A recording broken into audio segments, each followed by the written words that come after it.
I wanted to start with where it all began for you as a musician, and obviously you have your brother to thank, because fate's obviously got to have played a bit of a part here, because if he hadn't rocked at home with the big street band drum or got into the marching bands, you may not have discovered your love and talent. Yeah, well, his fault. If you want to blame anybody, don't blame me, blame my brother. Now, you grew up in, it sounds like something of a musical household, because your dad was he was a tap dancer and a singer, wasn't he? Yeah, in what they used to call a concert party. So they'd go around the working men's clubs, entertaining. And I mean, it must have been quite strange. A tap dancing is, I mean, because for people that don't know, you were born and bred in Pontypridd in Wales. I'm trying to imagine this sort of very, how should I put it, maybe male-dominated environment, and you got a tap dancer there. Where did he learn to do that? Where was that from? I don't know where he learned it. He just picked it up as he went along, I think. But so did you? He was pretty good. Did you used to accompany him? And it was. Did you used to? Don't forget, in their 20s and 30s, Fred Astaire and all that, was very big. So tap dancing, Gene Kelly, tap dancing was a very big part of entertainment. So you're growing up in a house. You have no TV when you were growing up. So was everything around radio and listening to radio? Yes. If you were lucky, that is. And maybe your dad wanted to listen to a football match or a boxing match or something, so you couldn't use it, It was the grown-ups, that had the access to it.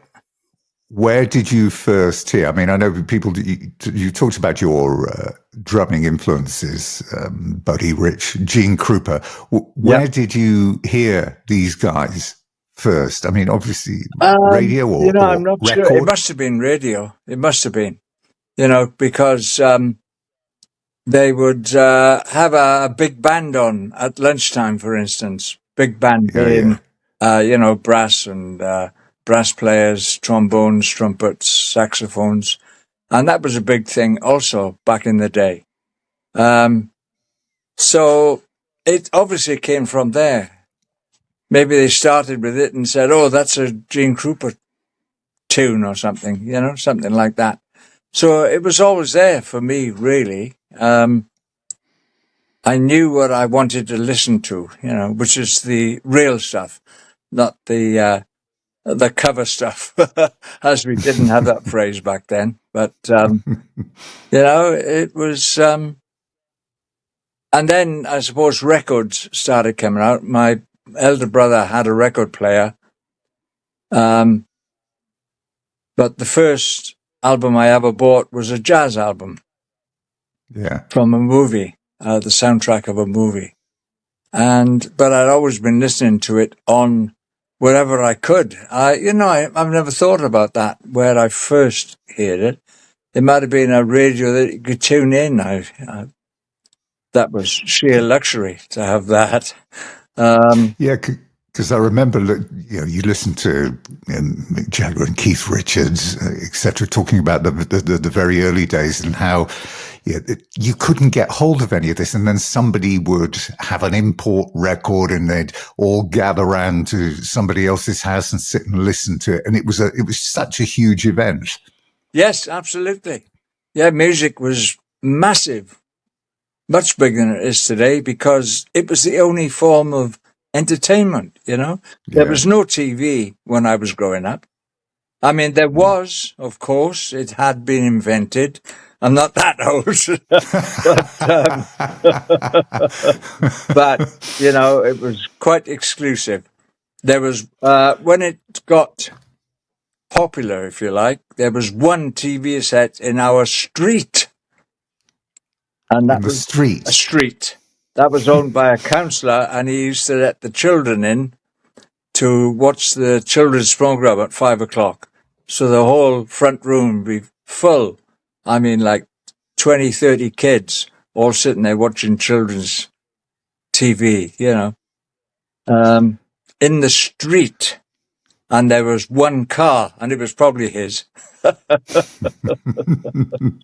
So you're in the shoe shop Yeah. in Cardiff. Yeah. Is that shoe shop still there, by the way? I have no idea. It was a chain. It was called Dulcis. A name that trips off the tongue for those of you getting school shoes in the 70s and the 80s. I don't remember that. So you're in there going through your normal daily routine of activities, and in walks the one of the band members of Tom Jones's band, Tommy Scott and the Senators. Tommy Scott, that's it. Yeah, he and so he walks Tommy in, Scott done it better than Tommy Woodward. That is his real name, And so you just you heard that there may be a vacancy for a drummer, and so you just ask him, got any vacancies? Well, I went up to him. I learnt that morning that they'd sacked their drummer last night because a lady who worked in the shop used to go and see Tommy Scott and the Senators in this club regularly. And she said, you should get in touch or something and try to get you. I know you're a drummer, so why don't you? And then a few hours later, and I said, no, they won't, because they were in their 20s and I was 16, So it was a huge age gap. Back then it was enormous. There was this cavernous age gap. They didn't talk to teenagers, 20-year-olds, didn't even come into their universe. So I eventually got the courage and I went up and said, all in one go, I heard you sacked your drummer last night and you need a drummer and I'm a drummer and I live by Tom, which I did. And you were literally around there the same day then? It was within hours that I learned of the vacancy that he walked into the shop I was working in. Well, the whole fate thing is at play again here. Oh, it's incredible. So you get it's happened more than twice in my life. Well, you get the seat karma, fate, or whatever, So you're on the drum stool. Did you have any idea? I mean, I know Tommy Scott and the Senators were big again around that concert party circuit. Yeah. Did you have any inclination that there was more than just a sprinkling of star quality on top? Oh, he was always a great singer back then. Even he was tremendous. He was in his prime, actually. I would say at that time. He was told he was too old to make it. Too old? He was 23 years old. Wow. He was told at 23 he was too old to make it in the pop world. And how did you cope with all of the female attendees and the various items that were thrown on the stage? No, that didn't happen back then. It didn't. That happened it started happening in the Copacabana in New York City. When we were playing a show there for a week. We were there for a week. It was packed every night. Somebody knows the Copa. It ain't that big, It's a big name, but a small place. And it was absolutely jammed. And this guy came in with a lady, shall I say, and there was nowhere for him to sit. So he must have been a bit connected, you know what I mean? Yeah. And they put a table, just one table, on the dance floor, which is Tom's stage. There was like a 10-foot square dance floor in front of where the band was sitting. And just one table, so he must have been really connected, And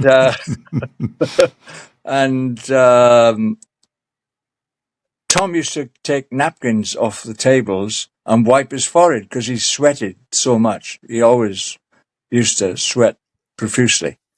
And this time, he went to this table to get a napkin, and he picked the napkin up, and she said, "Oh, wait a minute." And she stood up, and she took off her panties and went, "There you go." And Tom took them and wiped his brow, you know. And of course, that story got out and become apocryphal. And, you know, people now throw pants. They don't know why they're throwing them, but they do, you know. And brilliant, that's isn't where it? it started. This lady, for want of a better word, doing that. It's quite entertaining. But you, of course, were extremely well behaved, and at the end of the night, used to go home and sleep, be ready for the next night. There was no Of course. after match drinking. No. Wouldn't dream of it. Wouldn't dream of it.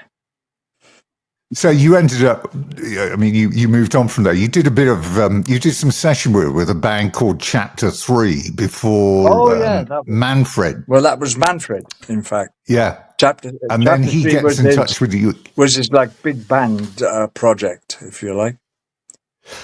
So I was playing with a big band at the time, just on a Sunday, perhaps, something like that, on weekends. If you weren't working, it was full of the top session men, brass players and saxophone players, because they just wanted to play, you know. And I used to do it sometimes.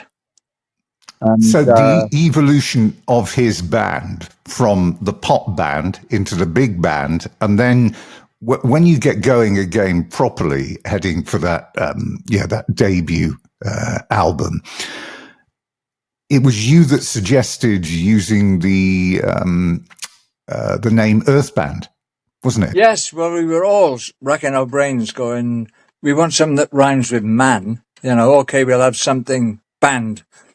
The Manfred Mann's Space Band, Head Band. And I went, what about Earth Band? They went, okay, we'll use Earth Band. So that's where it came from. And it was a completely different style of music as well, wasn't it? Because it was more pop orientated with Mighty Quinn, etc., in the 60s. This had a whole new direction. Yes, we used to do Mighty Quinn also, but it was a progressive band. Mighty Quinn turned into a 25-minute jam, you know, because that's what we did on stage. Was this a bit like the Grateful Dead or Cream, you know? Yeah. It was more like that than it was Earth Band on record. We could never capture that. I think actually the truth is Manfred didn't want to capture that on record, right? Because we always used to rehearse like hell. I mean, every single day when we weren't working, we'd be rehearsing, and I always said to him, "Manfred, you're rehearsing the spontaneity out of this." You know, I've always said that to him. He knows that, and I spoke to him a few years back, and he said, "Oh, I don't do that anymore." And I said, "Good."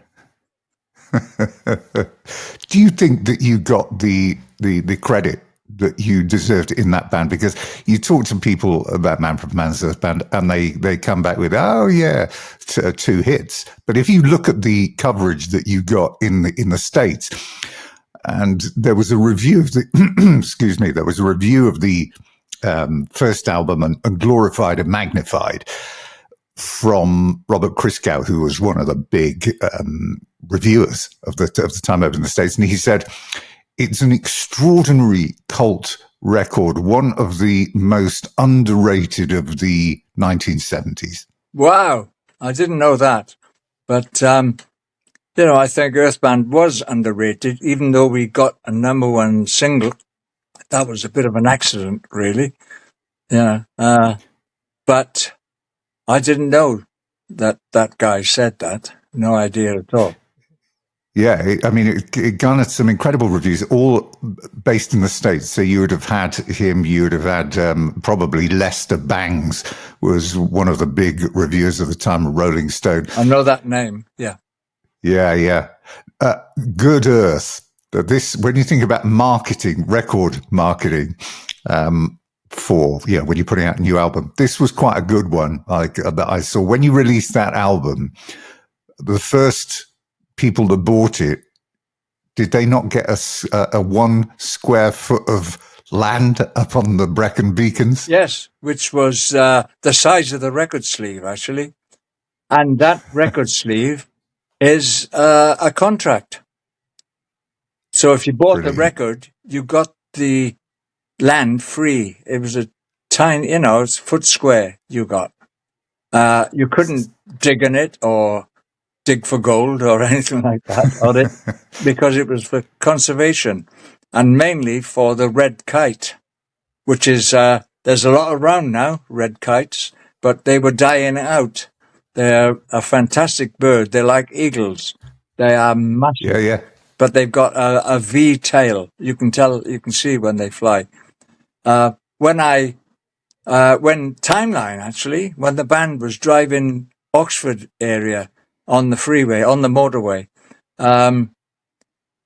I said to Steve, the singer, Stevie G, I said, you know, when I've driven here on my own, I saw 30 red kites, all in the same half an hour. He said, nah, that's stupid because they died out. I said, no, they ain't, mate. There they are. And I said, you count them. And we got over 30. We got 50 or 60. It was all the same bird, of course, getting flying past and pretending to be a different bird. You could tell that, you know. It's Charlie, the red kite. And he was like, he wanted to be seen. So he kept going ahead all the time of us, you know. We were doing 80 miles an hour. They can fly faster than that. Brilliant. So what was it that drew you to the Bruce Springsteen song off the Gritty from Asbury Park album? Now, Bruce was not big at the time. So how did that song drop into your lap or onto your radar? And some thought, we were given that. Manfred and I were each given a copy of that album. We played in a club in New England. I can't remember the name of it right now. I will, but I can't remember it right now. And this journalist was there. And he gave us each, me and Manfred, a copy of Greetings from Asbury Park. Now, it had died a death, gone down the tubes. Nobody bought it. So that was Bruce's first album. Yeah. It's a million seller now, but when it came out, and I wonder why it was a million seller. But anyway, his version is completely different to Manfred's version. I say Manfred's version because it was Manfred did the arrangement with the clink clink piano and things like that. So Manfred brought it to the band, you know, and see what do you think of this, guys? And we said, sounds great. Let's do it, because we always did that. We always voted what we were going to do. And was it good enough, or did we think it was okay? People were interested in it. And we said, yeah, let's do it. So we did it, and we all put our stuff into it. We always, with every song with Earthbound, except for maybe the first album, we always had our input in it. The band was, you know, it was quite good like that. We all had an opinion. And when we used to mix, we would all stand at the desk and have about 2 or 3 faders each, because there were no automatic faders back then. You know, these days, with digital desks, you do it once, you rehearse it, you do it once, and the desk remembers what volume the bass was at, what volume the drums were at. Whereas in those days, you had to put it. You could mark it with a piece of chalk. All high technology, you know. And we used to stand there and mix. You know, even we had some long songs, like 10 minutes, some of them. It'll take us. It takes you more than that to mix it, you know, because you got to practice the mix. It was too much for one person, like an engineer. So everybody got involved. And we got involved with the arrangement also. Manfred has said in print that it was my idea to do chopsticks in the middle. Ding, ding, ding, ding, ding, ding, ding, ding, ding, ding, ding. You know, that one that most people try to play when they see a keyboard. So I said, hey, let's put chopsticks in the middle. Manfred thought for a second, because he's quite adventurous musically, you know. And he said, yeah, it's a great idea. So we put chopsticks in the middle. So it made it, you know, sort of, I don't know, funny, whatever. I don't know what it was. But when you finished it, you sat and you listened to the completed song. I mean, did you think, hey guys, this is going to be the big one for us? No, not at all. We thought it was good. When I did the demo for It's Not Unusual for Tom Jones 10 years before. And we knew, all of us, that was a hit record. That was a #1 record. And it was. And Tom, in fact, got into a huge argument with the manager in the pub with us all around and people all around us. And he said, oh, I can't have that song, because it was done for Sandy Shaw, who was a girl singer at that time. I say girl singer, she was. And it was written for her. So they said, no, you can't have it. It's for Sandy. Tom said, if I can't have that song, I'm going back to Wales. I'm giving up. He was probably 24 at the time. You know, he's going to give up the music business. So he eventually got it. Apparently Sandy heard it. She said this many times too, on record. She heard it and thought, that song belongs to the guy who's singing it. She didn't know who that was. And that sort of made Tom Jones. And so, do you ever speak to Bruce Springsteen about that song? I think Manfred called him once, and it was like, hello. And he said, oh, hello, Bruce, it's Manfred Mann. Are you asleep? Yes. Okay, I'll call back. He never did. Because, you know, there was no internet in those days. You know, you couldn't contact people. And as somebody said to me the other day, if you wanted to call, it was Carmine Appice was talking to me about it. He said, listen, if I wanted to call somebody in England, he said, you'd have to use the international operator to put you through. Yes.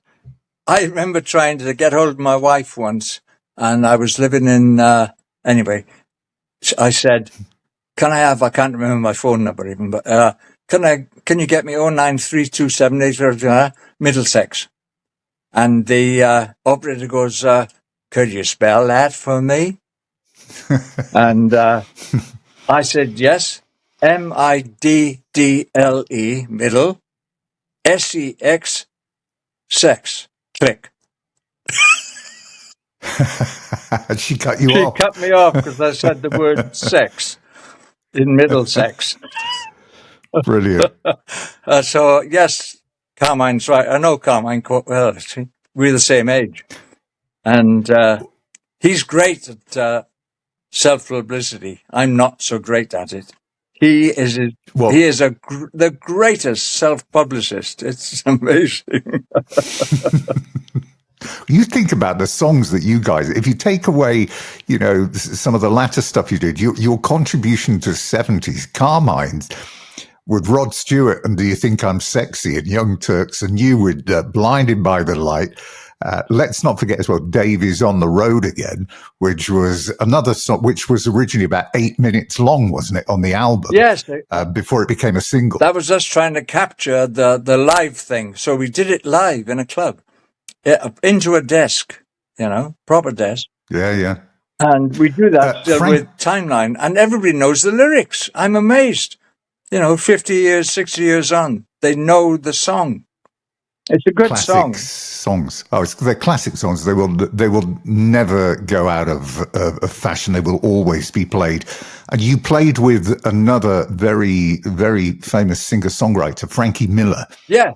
I did that after Manfred had finished. Frankie, again, a lot of people talk about him now in very hushed, revered terms. he never really got the credit, perhaps, that he was due as a singer-songwriter. He was But really good. you worked with him. You remember were you working on the big hit he had, Darling? Yes, that was me. Yes. You were on that. Yeah, So and you the were on funny top of the thing pops is, every week. Tom was in the States and he was living in LA and he was recording country music. Yeah. And he did Darling as a cover. I don't think he knew it was me on it. But, you know, it's funny that they both should do Darling, you know, that song.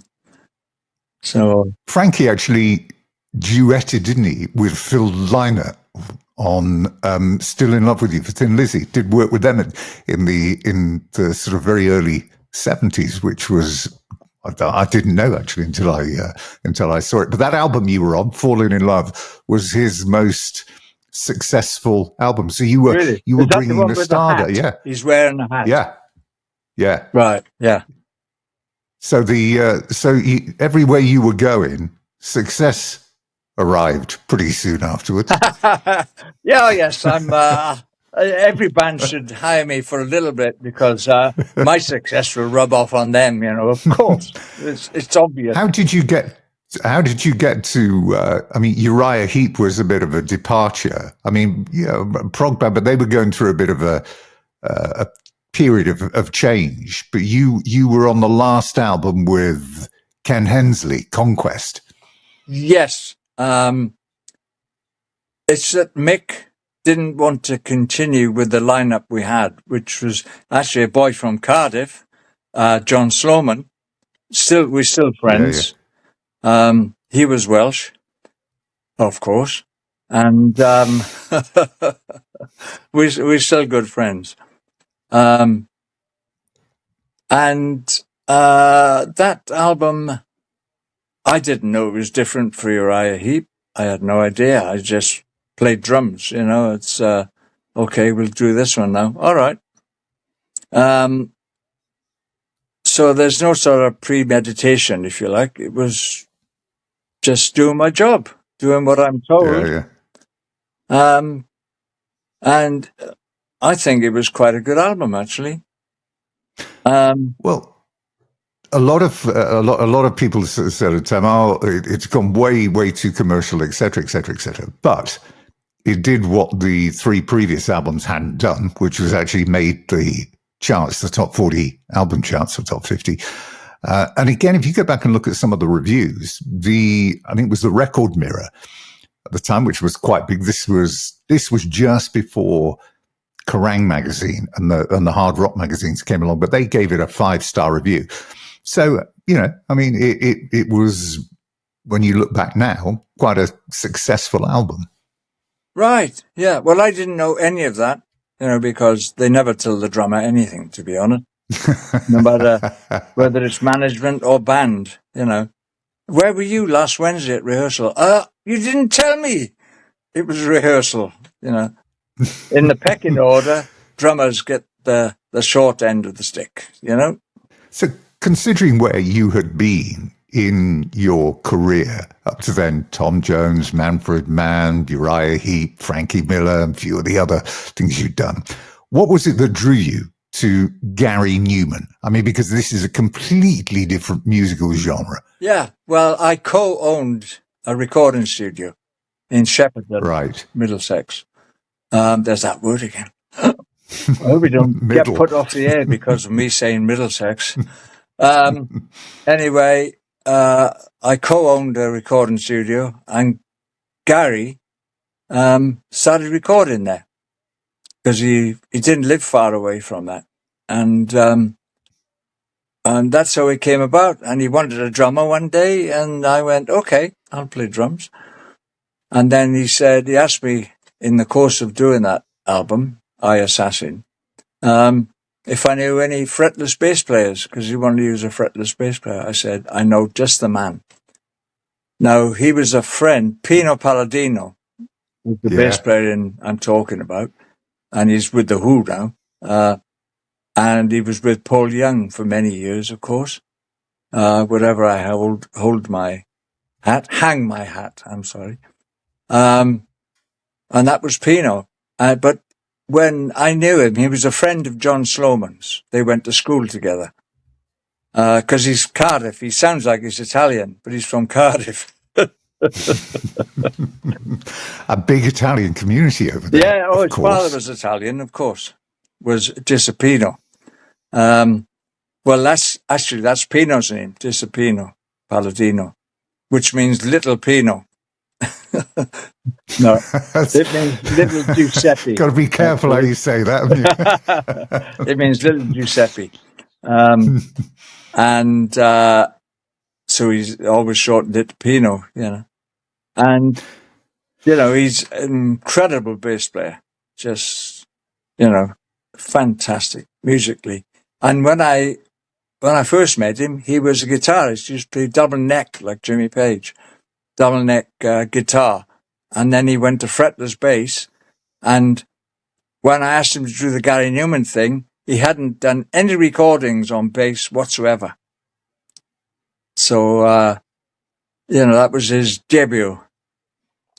Do you know what? It's funny because when he first started Pino, I was talking to the late Robin George. I don't know whether you ever met Robin George. Yeah. Who sadly passed away not that long ago, actually. I did an album with him. Oh, you did? Right, okay. Well, he was working with Pino in literally 1979, 1980, when his mum used to drive him to rehearsals because he didn't have a car because he couldn't drive. So he started with Robin George. Wow, I didn't know that. I really did not. Yeah, sad that. Actually, he's a lovely guy, Robin George. So you said earlier on when I mentioned the word fate, your brother coming in with the guitar. In terms of being in the drums. Yeah, get your facts right, man. In terms of being in the right place at the right time and having just about the best day of your life ever, was the day that you got the 2 phone calls. First from Dave Gilmour, hey, come and start a band. And then coming back after you've been down to the pub to celebrate, Jimmy Page is on the phone. That's right. I couldn't. Is that still the greatest day? I wrote it in red on the calendar. I've probably still got that calendar somewhere. I can't remember the date, but I wrote it in red. Phone call from Gilmour, phone call from Jimmy Page. It's like, I couldn't believe it. I had to go back down the pub after that. It must be one of those moments. If you're having a bad day or a quiet day, you're in a reflective mood. When you're, lying in bed, sitting in a chair, you look back to that and you get a smile on your face? Oh, it brings a smile. Most definitely. It's unprecedented to get a call from the 2 greatest iconic guitarists in the world on the same day, offering you a job. It's like, wow, it goes beyond comprehension, actually. And did you not say, oh, look, I'm working on a project at the moment, and Mick Rabb, oh, don't worry about that, Mick's in the band as well. Yes. And I also said to Pagey, I said, oh, Jim, you won't believe this. Hour and a half ago, I said yes to a tour with David Gilmour. And he stopped, and I thought, oh, it's the end of that then. And he went, that's okay, we'll wait. Him and Paul Rogers, we'll wait. I took the phone away from my head and looked at the phone, like a comedy movie, What? And then, oh, okay. And he said, just let us know what you're doing and when you're doing it, and we'll wait. We're in no hurry to... So tell me, how pissed were you at the end of that day? Not much, because I went down to the pub for lunch. Oh, at the end of that day? Yes, probably a little, a little squiffed, shall I say, possibly. And so they, just going back to the firm, so Page and you in the end settled on you, and they had looked as well at Bill Bruford and Palladino. Yeah, Pino was involved in the beginning. Yeah. Again, because it said only bass players, and that was it. In the end, Pino pulled out. I've no idea why, to be honest. He might not have wanted to work with me. Who knows? We went on the road together with Gary Newman. But maybe he were had the you Who in looking the wings. forward? Sorry. Were you looking forward, though, to getting out on the road with them, thinking, great, we'll be playing a Free, Paul Rogers, Led Zeppelin, and all of this great stuff, and we'll be writing some new stuff as well. It'll be an incredible band. But the truth was, they didn't want to play any of their own previous materials. So no Zeppelin, no Free, no Paul Rogers, nothing. No Bad Company. Yeah. Yeah, and Bad Company was huge, by the way, especially in America. Yeah, that was a bit of a disappointment. We rehearsed a few things, but it didn't happen, So that's life. I mean, that's what you go along with. Yeah. The first album, or in fact, both of the albums were remarkably successful, more so again in the US than they were in the UK. You did a cover version of You Lost That Loving Feeling as well on there, didn't you? Yep. Which was a great version. Mean Business, top 30 in the US. So it was a successful band. Yes. It was, and it was a very good band, as you can only imagine. Tony Franklin is a tremendous bass player. He is a fretless monster. That's what he calls himself. That's his sort of email, if you like, or his handle or whatever, fretless monster. And he's a tremendous player, and he was a great asset because he sung and he played keyboards also, because he's classically trained keyboard player, piano player. And, it was a great band on stage as well as in the studio. And, people come up to me every day when I'm on the road, which is, with quite a lot, all over Europe. And they say, this is my favorite album. And will you sign it for me? And it's a Firm album. And they mean it, and they're genuine when they say, this is my favorite album. It's not Led Zeppelin or whatever. It's The Firm, which is amazing when you think of the success that is, that has been generated by other bands like Zeppelin. Wow. I mean, who hasn't got a Zeppelin album, At least one. Not many. Yeah, at least one. But you only played 2 dates in the UK. You played at Middlesbrough Town Hall and the Hammersmith Odeon. That was it. Yeah, I never thought about that. But yes, I remember being in Ham Odeon because I was a Timeline singer, Stevie G. was at that concert. He keeps telling me. Great.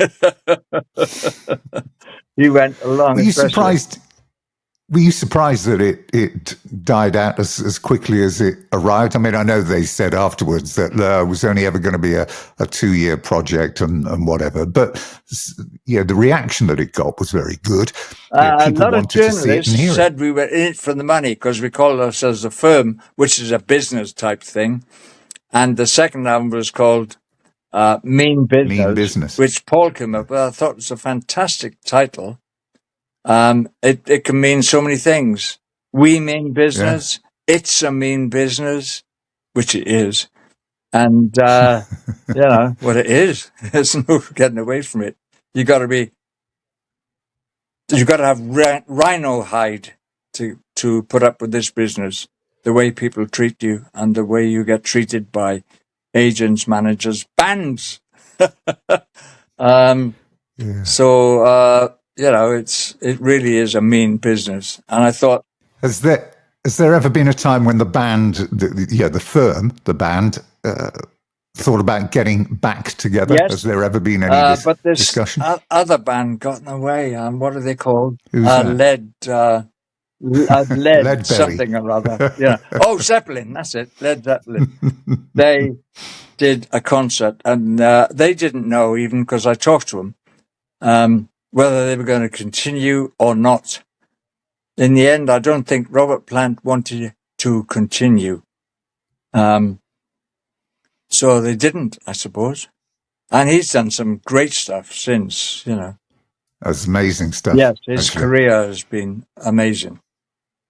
Yeah. And you can understand, actually, if you're not selfish for a minute and saying, "Oh, I'll get back and do a load of," you can understand why he didn't want to go near all of that madness again. Of course you can. People can't, but I think musicians understand completely why he didn't want to go back there then. Back there then, He didn't need any money. He could do what he wanted to do. Absolutely. Yeah. So who would choose that level of intrusion into your life if you didn't need to have it, and you'd experienced it all when you were 30 years younger? I totally understand that. Yeah. But that thing that you have where you travel and you become hugely successful. I took you to you were working with Gary Moore, weren't you, when Malcolm Young came to see you, and then you go down to do that audition for AC/DC. Would you have gone had you have known that there were 100 other people that had been auditioned? Oh, I would have gone. I would have tried out, They told me afterwards, but and they were top people too. I won't say any names, but they were top people. No. And they would call the band and say, "Look, don't tell my band, but I really want to try out with you guys," because everybody wanted to be in AC/DC, and I bought Highway to Hell when it came out, so I was a bit of a fan as well, and I played that album to death, and my favorite song was "Touch Too Much." Yes, yeah, great song. Yeah, it is. One of those nights when you turn out the lights. Yeah. Great alliteration. Brilliant. Wonderful alliteration. And everything comes into view. I know. It was a great song. Great song. It is. We do it with Timeline. And we did it with AC/DC with Axl Rose. He requested we did it. I saw that. And he did a bloody brilliant job of it. Yeah. I thought. I tell you, he did a great job with AC/DC. He's not Brian Johnson. He doesn't try to be Brian Johnson. Brian is Brian. Yeah, he has a unique voice, and it suits the band. Axl came along, and I was amazed at his voice, at his vocal range. I didn't know he had a voice like that. I really did not. I'd only ever heard him in Guns N' Roses, and I didn't like too much what I heard, to be honest, some of it. And I heard... So what did you think? What did you think then when you got together with the boys? You ended up at Little Mountain Studios. Mike Fraser was the sound engineer and the mixer. Yeah, he's that great. Was his first album with on the Razor's Edge, and he's been with them on every one since. Yes, because he's really good at what he does. Really good. He's a producer now, I believe. Yeah. Whereas he started as an engineer with Bruce Fairbairn, That's what I was going to say, because you had, as the producer of the Razor's Edge, you had Bruce Fairbairn, who was just about the biggest name in rock music production at that time. He'd done Slippery in New Jersey with Bon Jovi, he'd done Aerosmith's return to mega stardom. So what was it like working with him? What do you remember about working with Bruce? It was really good. He asked me, "Can you go boom, boom when they go thunder?" And I went, "Yeah, of course." And he seemed incredibly surprised that I could go boom, boom in time with my own playing, And it's like, I went, of course I can do it. It's dead simple. Any drummer in the world could do it. And, just give me a count in, play the song and take, okay? Yeah, all right. It was like, he was incredibly surprised that I was able to do that. And he wanted a few times, around, because he wanted as big a sound as possible. Well, he succeeded in that. Yeah. The album, when it came out, again, I mean, if you go back and you look at some of the reviews, the one that I like most, it said tight, highly strung, menacing, and entirely worthy of the status as the grand comeback of the legendary rock and roll runts. They were genius writers, actually. When Angus and Malcolm together, they were absolutely, and George also helped. I think, I don't know about the credits, but I mean, he helped with arrangements, maybe, brother George, because he used to be in the Easy Beats in the 60s. Yeah. So he knew his stuff, and they're clever blokes, all of them. Probably the whole family, who knows? And they were genius writers, and Malcolm especially was a genius guitarist, the best rhythm player I have ever worked with, because I've worked with a few. I don't mean guitarists, I mean rhythm players. And he never missed a beat. He was always on time. He never went wrong, and he made my job so easy because I just had to follow him. And he was the engine room for Cliff and me to play against. He was tremendous, and a very nice guy, actually. I mean, everybody loved it. I mean, it was an amazing song. It still is. I mean, possibly, if I say this, I know I'm going to get a load of grief. Possibly their most famous song, I think. Yeah, well, Back in Black has sold more, I think. But Thunderstruck up there. But as an individual song, top 2 or 3, But and the funny thing is about that album, everybody remembers it for Thunderstruck. But the biggest song on that album in terms of chart success was Money Talks. Oh, right. Got to number in the top 30 in the US. They've never had a song that's charted higher. Right. Yeah, it was very singly, if you like, because David Mallet, the video producer, wanted me to act up a bit. And I said, I can't act up in this because he said, oh yeah, it's a bit like a Cliff Richard song, isn't it? I said, yeah, it is a bit. So you can't go, money talks. You can't do that, which is on Thunderstruck, though. I could do all that because, I've been doing martial arts all my life. So I knew what aggression was. And I grew up in South Wales. So I knew all about aggression. So it just came natural. Is that the only Christmas song you've ever done, by the way? The what? Have you ever done is that the only Christmas song you've done? Mistress for Christmas. Yes, I think the woman in red at the bottom of my bed. I think it is. There are some songs I really like on the album and some songs I don't really like. And I'm not going to mention any of them. Listen, whoever came up with the line, what was it? I want to ride on your reindeer and ring your bells. Yeah. Oh, he was obviously talking about Santa. Sensational. Donington in the Monsters of Rock Festival was an amazing event as well. I mean, they filmed it. The live album came after it. You were also on that, and you were also part of, I think, what is still the biggest outdoor concert event in history, which was in Moscow, the Monsters of Rock there. Yeah. What was that like to be part of? That was unbelievable because the crowd stretched over the horizon. Even from stage, which was built up, you couldn't see the end of the crowd. And they had towers for PA all the way along it, synchronized together, so everybody got the right sound at the right time. And it was a free concert, and I think there was 1.5 million people or something. The Russian people were asked, who we going to put a concert on? The government said, we're going to put a concert on. Who would you like to see?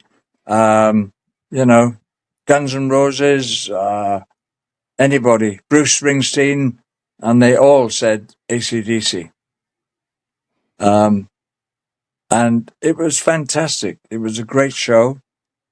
It always is a great show with AC/DC, actually, no matter who's playing drums or guitar.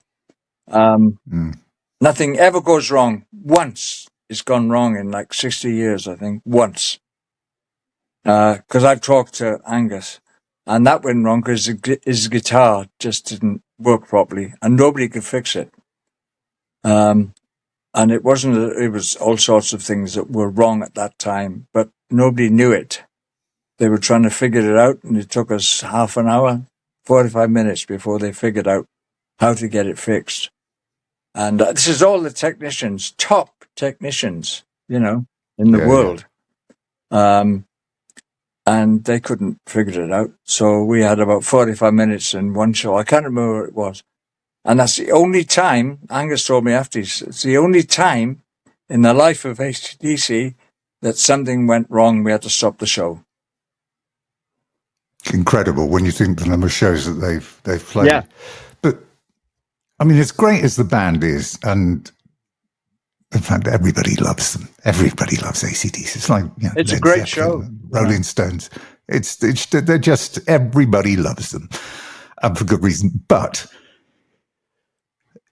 they can be brutal in the way that they make decisions. I mean, and you were on the end of that because you'd worked on the sessions for Ball Breaker, and the next thing you know is the phone's ringing, and it's, well, we don't want you to go, we want you to stay, and we're still going to pay you, but we're going to try, Phil. Yeah, that's right. Malcolm called me personally. It wasn't the manager or anybody. It's nothing you are not doing, or it's nothing you have done, but we're going to try Phil out. And they wanted me to stay on, and I said, well, that's it, I'm gone then. He said, no, we really like you to stay around. We'll keep paying you. And if I was my father, I would have said, just take the money and sit there. And, I didn't. I was a bit too principled, actually. And I said, look, if it ain't broke, Mal, don't fix it. But, I can understand Angus wanting Phil. He's the original. You can't argue with that. It's like saying a different drummer in the Beatles, Ringo's not playing because they got a different drummer. It's the same thing. Phil Rudd is the drummer for AC/DC. There's no doubt about it. People misunderstand me. They think I'm bitter and saying, oh, you think you're better than Phil. No, that's not the case. But did you, I read somewhere that a quote, and you can tell me if this is true or not, that it affected you quite badly. And I saw the quote where it said that you didn't pick up a drumstick for 2-3 years afterwards. 3 years. Is that true? Yes, that's true. I thought, well, that's it. That's the music business for you. It just shows you what the music business is like. It's like David Lee Roth when it said, you're in one day and out later on the same day. I think it's tremendous. Here so today, did you stay on? What it is. Here today, gone later today. I like that. It's brilliant. Did you stay on sort of reasonable terms with the guys? Oh, yes. After that, I mean. Oh, yes, very much so. I'm going to see them in France, actually, in the next few weeks. So yes, we're on good terms. I hardly get on bad terms with anybody, to be honest. That's just the way I am. I can't hold a grudge or anything like that. So, well, life's too short. Isn't it? It is really. Hey, Don't be funny. You're very good. But then It's a matter such, of timing. such is the way that your life has gone. You're in Switzerland, and the phone rings, and it's AC/DC on the phone, it's Malcolm on the phone, and one of them's on the phone. Hey, we want you to come back. Yeah. I was on the road with Timeline in Switzerland. Yeah. And it came up, It's incredible. And at the end of it, I was on the phone to the manager for about 30 minutes, and he was explaining things and telling me about this, telling me about that. And at the end of it, I said, did this come from the guys? Because I kept saying to everybody, they're not going to phone, okay? Look, and people, my friends and people in the street would say, have you had the phone call yet? I go, look, they're not going to phone me, okay? After the last time, I thought they would have had enough of me, to when I said I'm gone. But I kept saying you're not going to phone, and then ring. After months and months, like 3 months of everybody knowing that Phil couldn't make it for various reasons, and I was really shocked when they called, and I don't know if I said this just now, but I said, did this call come from the guys? And the manager said, yes, of course it came from the guy. I wouldn't make this call without their asking me to. Mm. So I was even more surprised by that, to be honest. And what was it like to get back out on the road? Because the shows were great. I mean, you'd done all the auditions for the new singer. What was the atmosphere like? Was there any degree of trepidation? Because obviously Brian had the issue with his hearing. Yeah. And there was quite a bit of fallout from that, because it wasn't the fact that, he couldn't do it. He knew he couldn't do it, and they wanted to continue. So they're obviously going to use somebody else. I think the issue was the way it was dealt with. Well, I think Brian thought that they wouldn't use somebody else, to be honest. Right. I mean, who could possibly do it with his voice the way, even if he thought it was bad. I told him it's because I was using in-ear monitors, everybody uses them these days. And I could hear everything really clearly. All the guitars, the voice, the drums, everything. It was fantastic. I've said that it's the best I've ever heard any band in my life. Now, journalists took that to mean that I thought that it was much better with Axl Rose than it was with Brian Johnson. I didn't mean that at all. And I would never compare like with like. I wouldn't say music is not a competition. It's getting on with people. And playing and complimenting what somebody is doing, whether it's a bass player or a guitarist or a singer or what. That's your job as a band, to complement each other, to make the right music. Otherwise, it's not going to work properly. I saw the shows. I saw the one at the Olympic Stadium in London, and the difference was the set, and it was great to hear some of the songs that simply weren't done. Some of the Bon Scott era stuff. I mean, Touch Too Much, like you said at the beginning. If You Want Blood, and If You Want Blood, You Got It. I mean, two iconic songs off of that album that they'd not done for I don't think they'd ever done them. Maybe they'd done them back in the 80s. Yes, they stopped doing those songs. It depends whether they like them enough to do it or any reason. I've no idea. I never spoke to anybody about that. So I don't know why they choose the songs they do choose to do and why they don't do other songs. What did you, when you saw the Desert gig, a year ago. The problem with looking at things like that on the internet from phone film stuff is it sounds dreadful. It sounds absolutely dreadful. If somebody's taking it on their mobile phone, they're awful sound. Awful. But are you surprised at how amazing they have been on this tour, this Power Up tour? Because Brian's voice, Angus, even with the grey hair, but still in the school uniform and still playing like he's 25 years younger, the whole thing is just, it's an event. They're playing as well as they have done for years. Yeah. Well, a lot of people don't even know, they just buy the T-shirt. They don't know what the band is and what it's about and what a great show that Angus puts on, because it is just Angus, because the band don't do anything. You're not allowed to. So, Angus is there doing his thing, and it's a great show.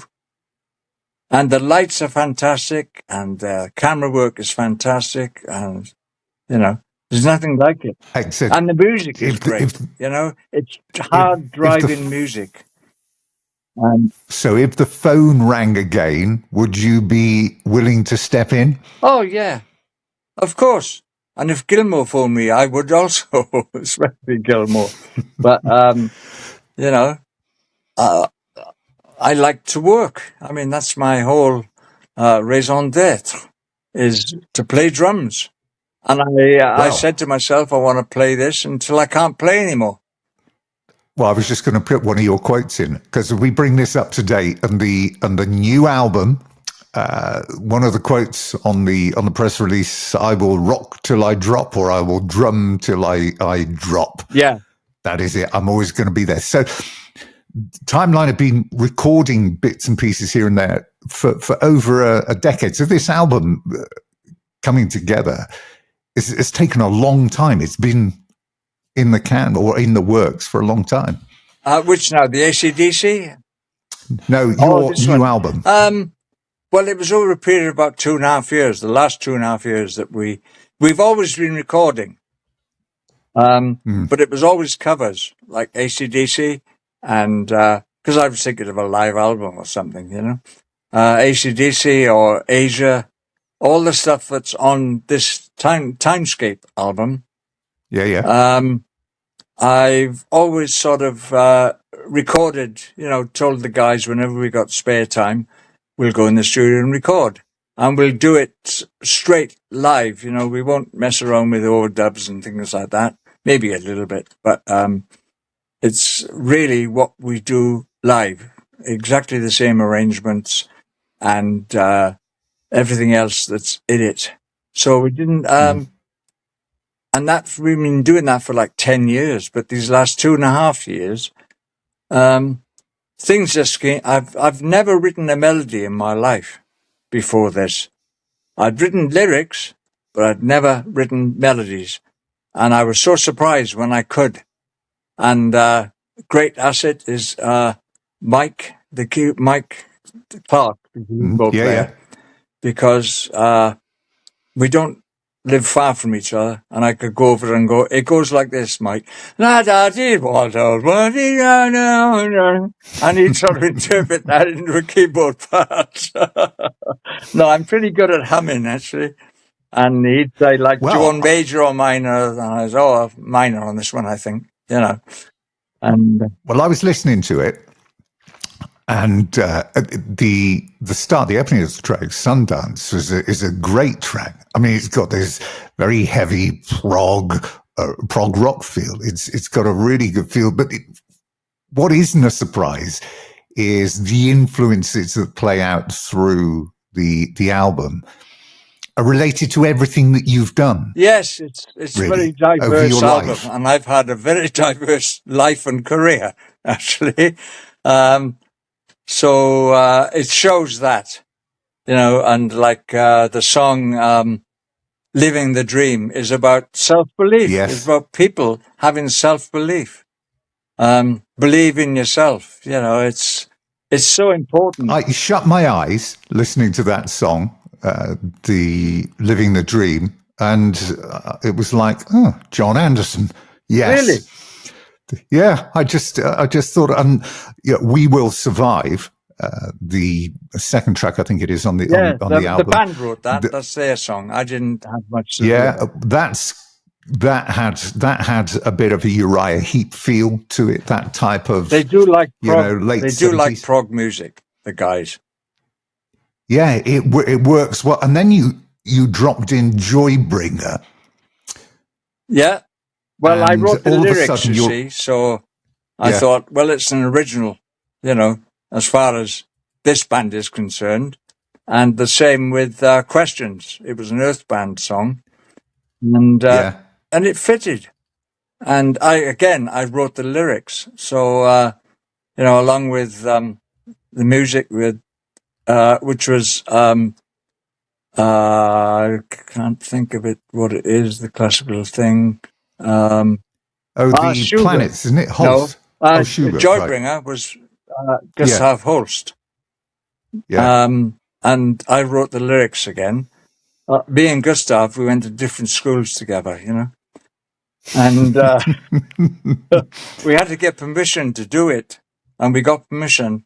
We had to then get permission because that's what we had to do. You don't these days, but so we went to his committee, if you like, and his sister Imogen was head of that committee, and we got permission. They'd never given permission before for the melodies to be used. And Wow. Manfred did a great arrangement of it. It was Manfred again that did the changing. It's the same melody as Holst, but it's rocked up. That's what I say. So I'm very pleased about that. And Questions was Schubert's third racket. To quote Basil Fawlty. It slows everything down nicely, though. Well, I had to get the transition between. I think it was. It was Back with a Vengeance. And Time that could have been an AC/DC song. By the way, could have been what? That could have been an AC/DC track. Back with a Vengeance. Really? Oh, I can't hear him doing it, but thank you for that.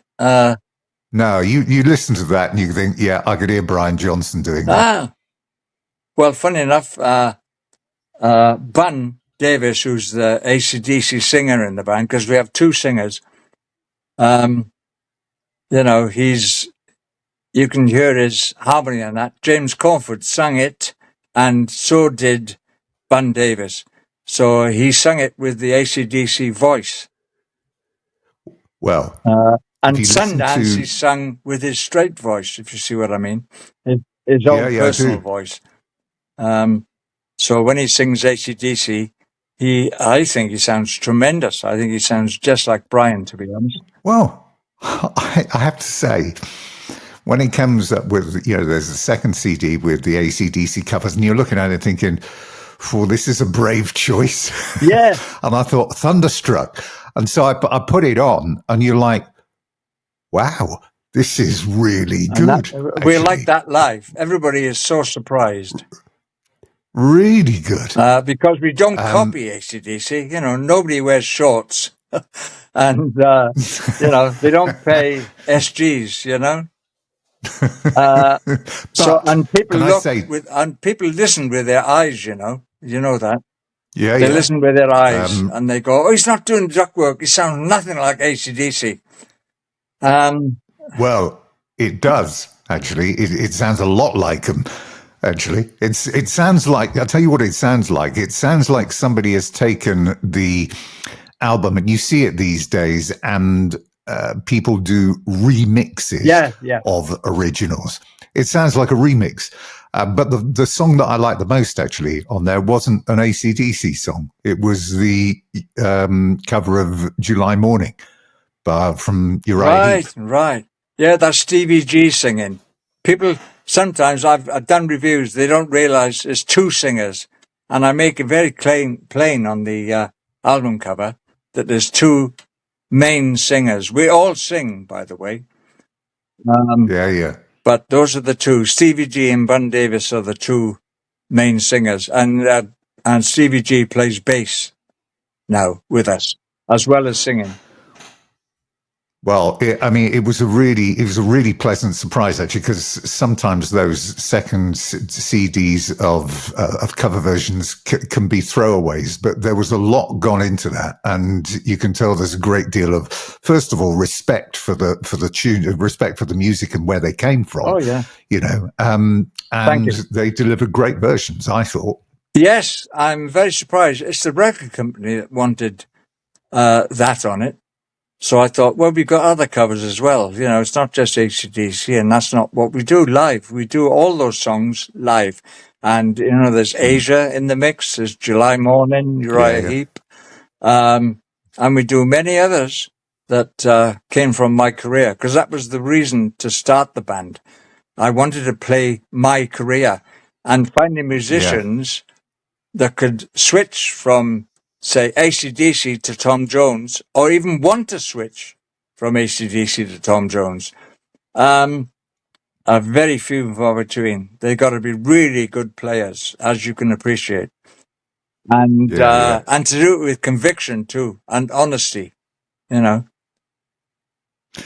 So what's the future? So the album's coming out. Have you got live dates penned in? We've never stopped working in 10 years.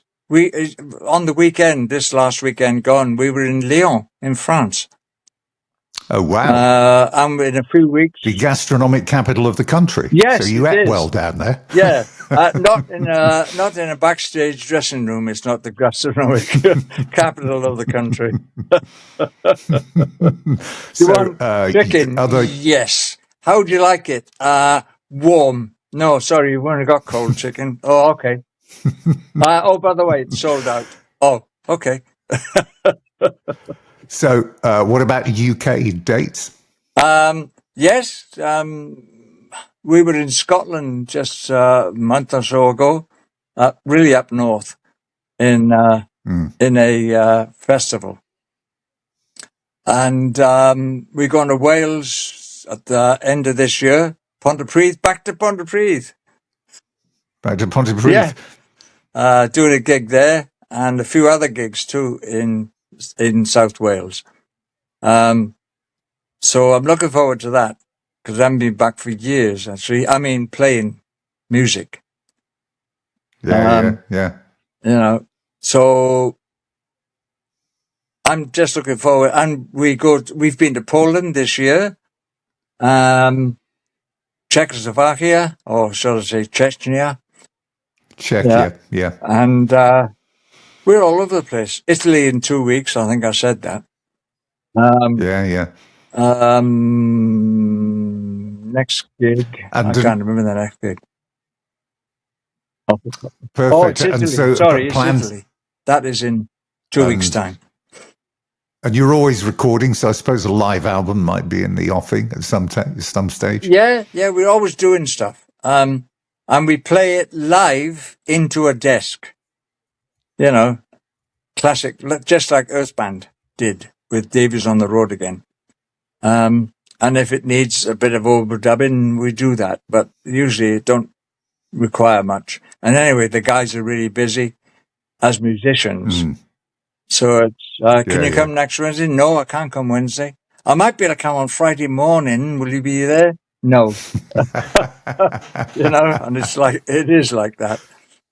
Because they're very busy musicians, because they're so damn good, and they teach as well. So, it's brilliant. It's great. And we get on really well all together on the road in a van for days on end.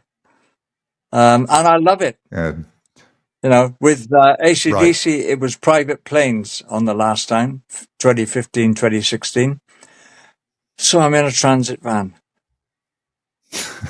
I love it. It's back to the basics, And I love traveling. That's brilliant. And I love meeting people.